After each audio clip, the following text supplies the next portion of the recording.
जय गुरुदेव, जय माता महाकाली। दोस्तों, हम भगत जी आप सभी लोगों का आदरपूर्वक स्वागत करते हैं। ओम नमः शिवाय महामंत्र का जाप। यदि आप तंत्र मंत्र के क्षेत्र में, आध्यात्मिक क्षेत्र में, यदि आप नॉर्मली अपने जीवन जीते हैं और भगवान शिव की आराधना करते हैं, पूजा पाठ करते हैं, उनकी साधना करते हैं और भगवत प्राप्ति की आपकी मतलब जो मनसा है उसे आप पूरा करना चाहते हैं, तो दोस्तों इस वीडियो को आप छोड़ें ना, लास्ट तक जरूर देखें। दोस्तों पूरा वीडियो जरूर देखें, बहुत अच्छी जानकारी आपको देंगे, बहुत गहराई से समझाएंगे कि ओम नमः शिवाय का मंत्र का महामंत्र भगवान शिव का मंत्र है, प्रिय मंत्र है। इस मंत्र का जाप करने पर साधक को क्या प्राप्त होता है, मनुष्य को क्या प्राप्त होता है, तो विस्तार से हम आपको बताएंगे। दोस्तों वीडियो पर आप बने रहिए। भगवान शिव के महामंत्र ओम नमः शिवाय। यदि आप किसी गुरु से दीक्षित हैं और नहीं भी हैं, मतलब आप किसी गुरु से दीक्षित हैं तो भी और नहीं है तो भी दोस्तों, तो इस मंत्र का आप अपने घर पर आराम से सुबह और शाम ब्रह्म मुहूर्त में, शाम को मतलब आपको नियम बांधना पड़ेगा दोस्तों। सुबह शाम वैसे तो आप कभी भी कर सकते हैं, लेकिन नियम आपको बांधना पड़ेगा इस मंत्र का आपको जाप करने के लिए। दोस्तों भगवान शिव के जो भी भोग है आपको पता होगा दोस्तों, नॉर्मली सी बात है। और भगवान शिव को यदि एक लोटा जल भी चढ़ा दोगे तब भी वो प्रसन्न है, और 1 लाख का हार भी चढ़ा दोगे तब भी प्रसन्न है दोस्तों। तो दोस्तों यदि आप भगवान शिव के महामंत्र का जाप करते हैं तो साधक को क्या प्राप्त होगा दोस्तों हमारा खुद का अनुभव है, जो भी हमारे साधक, जो भी हमारे सत्य सनातन, दोस्तों सत्य सनातन भगवान शिव से ही उत्पन्न है दोस्तों। सत्य सनातन महाकाल, जो सत्य हमारा जो मतलब कि धर्म है, सत्य सनातन धर्म है दोस्तों, हिंदू धर्म जिसे आम भाषा में बोलते हैं, वो भगवान शिव से ही उत्पन्न हुआ है और भगवान शिव में ही मतलब विलीन हो जाएगा दोस्तों। तो दोस्तों इस बात को आप समझना, हम और आप, मतलब कि हम और आप जितने भी मनुष्य हैं, हमारा खुद का मानना है, हमारे जितने भी ग्रंथ हैं सभी सत्य गुरुओं का मानना है, जितने भी हमारे सनातनी हैं सभी का मानना है दोस्तों कि भगवान का ही एक अंश मनुष्य होता है दोस्तों। यदि आप भगवत की प्राप्ति करना चाहते हो तो एक मनुष्य का एक ऐसा जीवन है दोस्तों, एक मनुष्य का एक ऐसा रूप है दोस्तों जिससे भगवान की प्राप्ति बड़ी आसानी से की जा सकती है दोस्तों।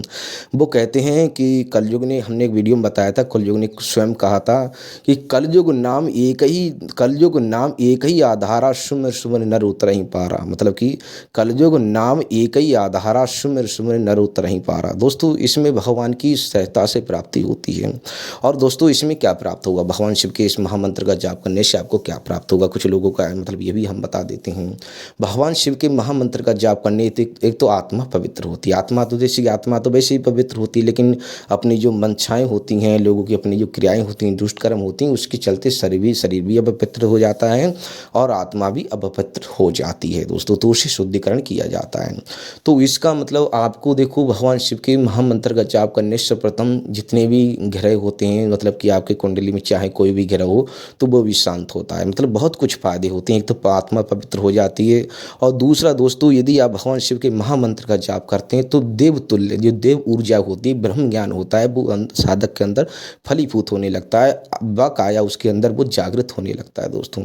तो दोस्तों ये हमारे कई साधकों, कई भाइयों की सहायता ऐसा हुआ है, और जितने भी हमारे गुरु भाई हैं यूट्यूब पर वो लोग भी जानते हैं कि भगवान शिव के महामंत्र का जाप करने पर साधक को कई प्रकार की शक्तियाँ प्राप्त होती हैं। जैसे कि साधक के साथ मतलब कि अचानक कुछ घटना होने वाली है, चाहे घटना दुर्घटना हो या फिर सही घटना, मतलब किसी प्रकार की कोई घटना हो, तो उससे स्वतः ही प्राप्त मतलब पता चल जाएगा। स्वप्न के माध्यम से उसे पता, थोड़ा बहुत उस स्वप्न के माध्यम से पता चल जाएगा, और उससे मतलब कि अंदर ही अंदर मतलब उस प्रकार की उसे भावनाएं प्रकट होने लगेंगी, और कुछ दृश्य भी देख सकते हैं उसे दोस्तों। तो ये नॉर्मली सी बात है। और दोस्तों यदि भगवान शिव के आप सच्चे मन से, हृदय से मतलब आत्म पवित्र करके यदि भगवान शिव का आप जाप करते हैं मंत्र का, तो दोस्तों जल लेकर आप किसी ग्रस्त व्यक्ति पर, यदि आप किसी ग्रस्त व्यक्ति पर छोड़ दोगे दोस्तों, वो स्वतः ही सही हो जाएगा।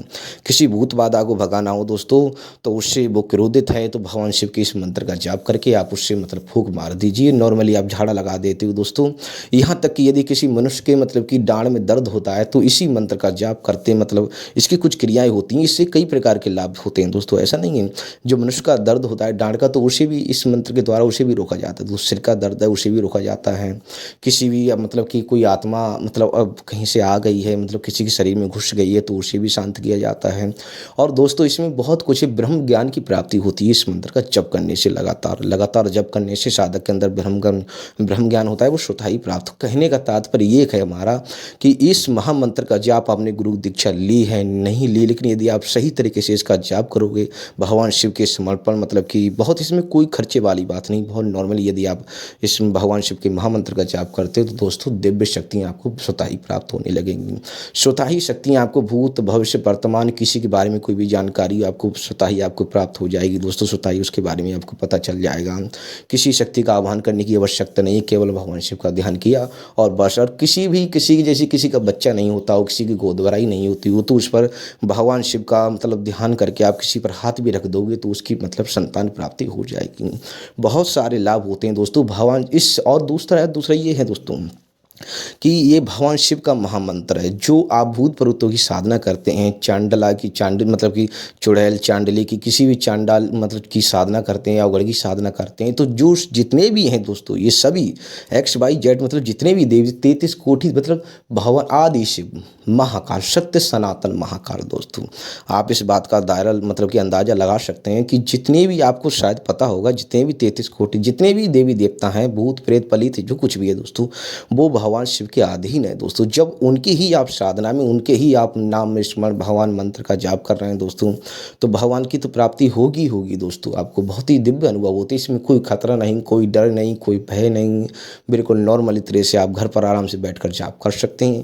और हमारा खुद का मानना है दोस्तों बहुत अच्छे अनुभव होते हैं। आप किसी भी क्रिया को बड़ी आसानी से कर सकते हैं। आपने किसी गुरु दीक्षा ली हो ना ली हो, नॉर्मली आप विदिन, लेकिन हाँ अपना नियम बांध लीजिए। एक नियम आप अपना दायरा रख लीजिए कि हमारा ये है, मतलब सुबह को हम इतने टाइम, शाम को इतने टाइम कि हम 16 सोमवार व्रत रखते हैं, कि सोमवार व्रत रखते हैं, कि पूर्णिमा व्रत रखते हैं। ये आपको नियम मानना पड़ेगा अपने हिसाब से दोस्तों। तो इसमें भगवान शिव की पूजा में वैसे तो कुछ ज़्यादा नियम नहीं बताए गए हैं, लेकिन नियम यही है कि अपना नियम साधक को खुद बांधना पड़ता है। मतलब कि आप लोग समझ सकते हैं कि मतलब कोई किसान फसल काटता है तो उसे भी उस फसल को काटने के लिए दिन का चयन करना पड़ता है कि किस दिन से मैं इसका मतलब कि इस फसल को मैं काट कर उगा कर अपने घर लाऊंगा, कितने दिनों में लाऊंगा, वो ज़्यादा से ज़्यादा उसे कोशिश करता है।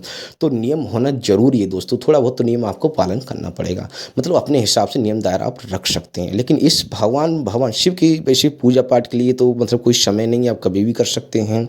लेकिन दोस्तों थोड़ा बहुत आपको मतलब समझदार आपको बनना पड़ेगा।